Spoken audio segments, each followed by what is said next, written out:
take some white.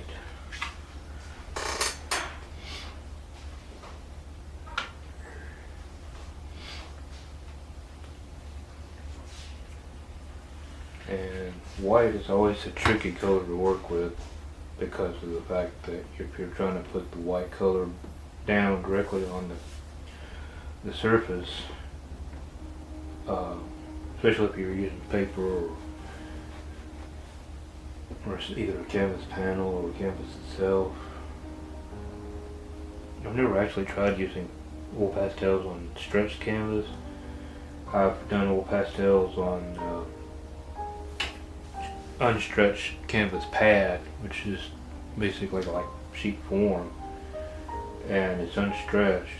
And you see here in this painting that this is my rendition of the Titan's Man in the Red Cap. This one was done in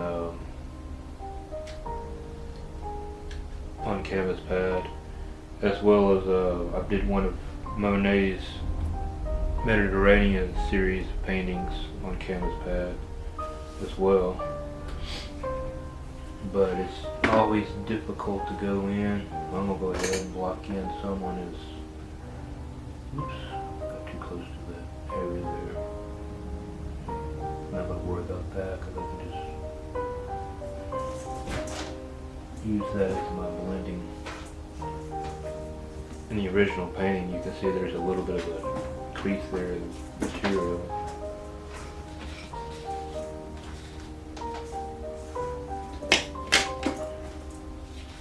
So that is going to really pose a problem. But as I was saying, if you're trying to lay down white colored pastel on a surface that is white, it is very difficult at times to see where you're actually putting the pastel.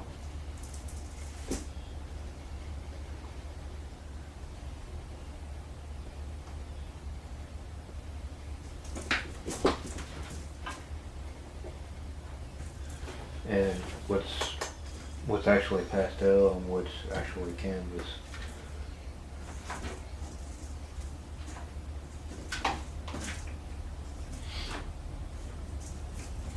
But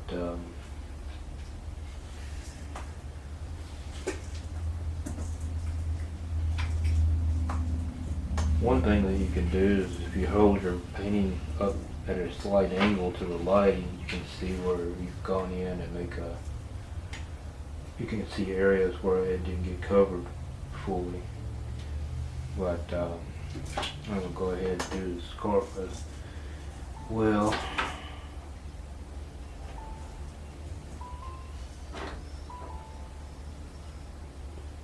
Birds out there in the backyard there that are a little frisky.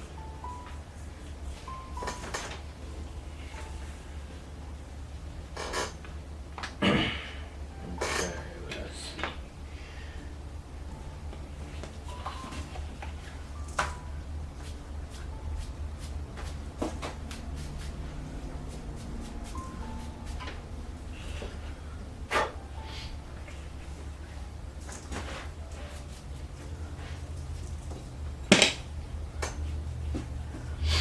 Alright, what I'm going to do is I'm just going to take my round brush and wet it with turpenoid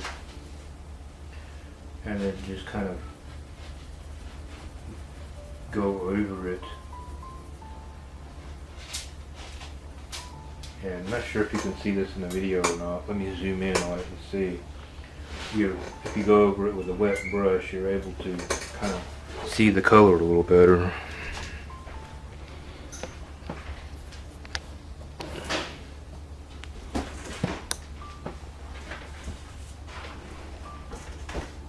Yeah.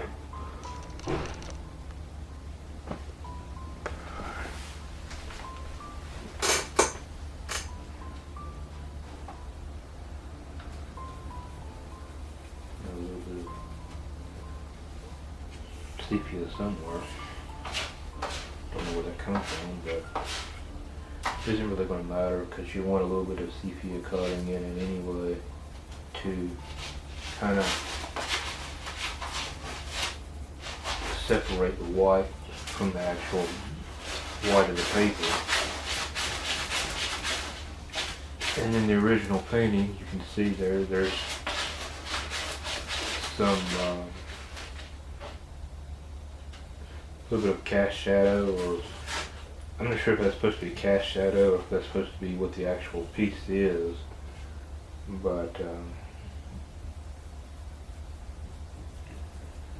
going to pull up a little bit of that sepia from off of the cover and pull it out into the area there.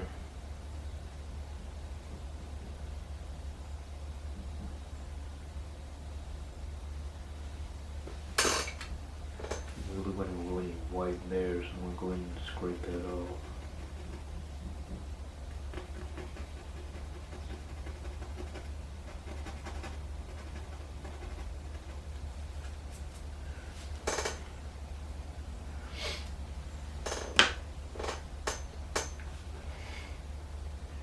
Oh yeah, I gotta do the scarf. Almost forgot.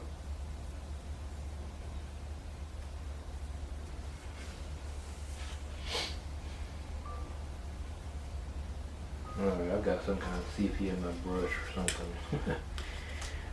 Rinse it real good with my turpenoid there. Just kind of blend it out.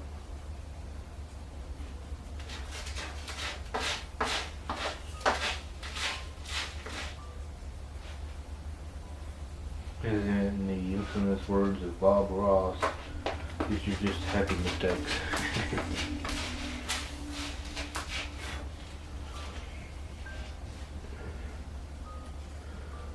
Okay, I'm going to let that dry back a little bit, and once it's dry, I'll go back over with more white, kind of brighten it up a little bit, clean it up some.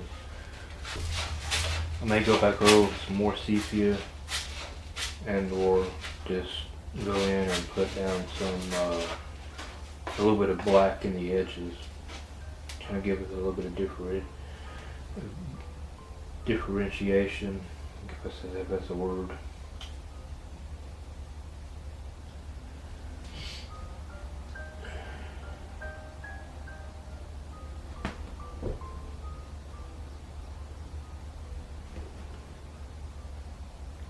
Alright, so I think what we're going to do is in the next part of the painting is I'm going to let that hand, the skin tone dries back there. I'm going to go in and I'm going to do my color chart for my piece to play with the colors, I guess. Fascinate with the colors. Now a little bit. Alright, give me just a second. Where's your toy at? Where's your toy? Get you a new toy. Here. Fetch. My kitty cat thinks he's a dog. I've taught him to fetch.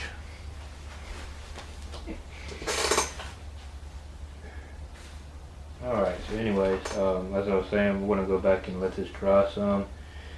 And once it dries back, I'm going to go in and try to lighten his hand, his left hand here up a little bit. That the lighter version of the yellow ochre is not quite light as I thought it was going to be. So, and then when we do that, we'll come back and we'll start working on the pages or the paintings or binders or whatever those are in behind, and do that next.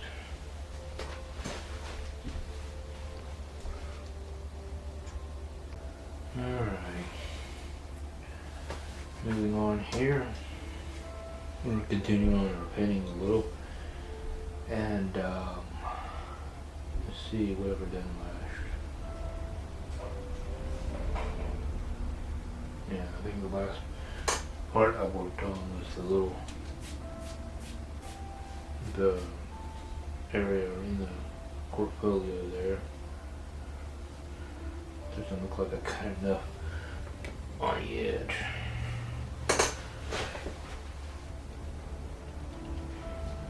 Let me see.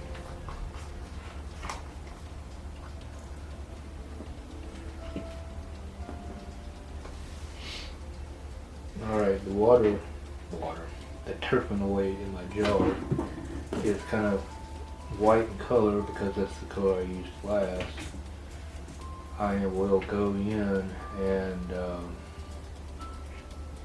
I'm going to go in and reinforce a little bit more of the white there. It didn't get put down.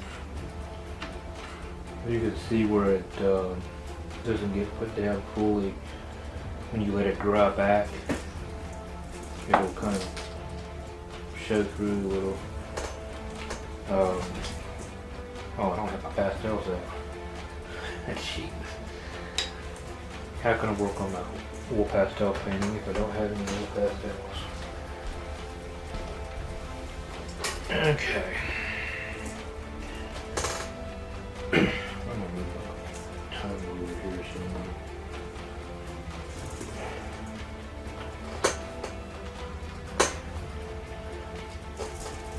Alright, so what I said I was going to work on, the area I'm going to work on next is the binders and the loose paintings behind the portfolio there. And plus I want to go in and reinforce some of the detailing in the painting. My little assistant decided he wants to play football now.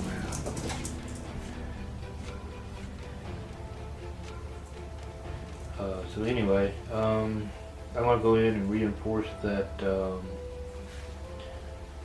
block in some of the gray there, as well as the binders behind it. It's got some gray, same color it looks like.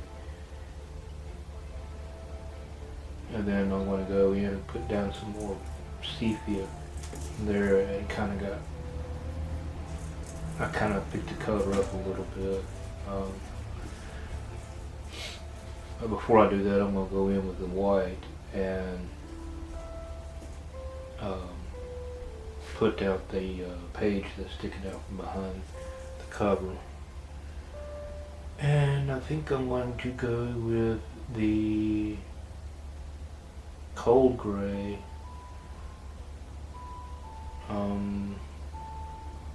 It's number 717.7.